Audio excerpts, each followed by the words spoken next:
Tech trip ప్రేక్షకులకి స్వాగతం. అసలు ఈ సెలబ్రిటీస్కి ఏమైంది?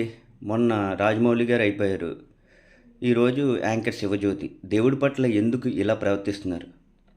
యాక్చువల్గా యాంకర్ శివజ్యోతి గారు తిరుమల క్యూ లైన్లో నుంచుంటూ ప్రసాదం వస్తే నేను ఎప్పుడూ జీవితంలో ముష్టి ఎత్తుకోలేదు.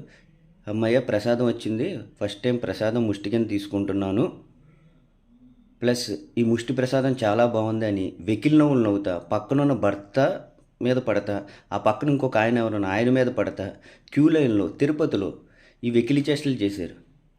అది మళ్ళీ వీడియో తీసుకుని సోషల్ మీడియాలో పెట్టుకుంటాం. అమ్మా శివజ్యోతి, మా వెంకటేశ్వర స్వామి భక్తుల కోరికలు తప్పకుండా తీరుస్తారు. అందులోనూ నువ్వు తిరుమల కొండపై ఉండి అడిగావు. ఖచ్చితంగా నువ్వు జీవితంలో ముష్టి ఎత్తుకుంటావు. ఆ ముష్టి వచ్చినప్పుడు అది చాలా ఆనందంగా ఉంటుంది. నీకు ఆ ప్రసాదం చాలా ఆహ్లాదకరంగా ఉంటుంది. ఖచ్చితంగా అది జరుగుతుంది. మా వెంకన్న స్వామి కోరిన కోరికలు ఖచ్చితంగా తీరుస్తాడు. అర్థమైందా? So God bless you, all the best. Thank you.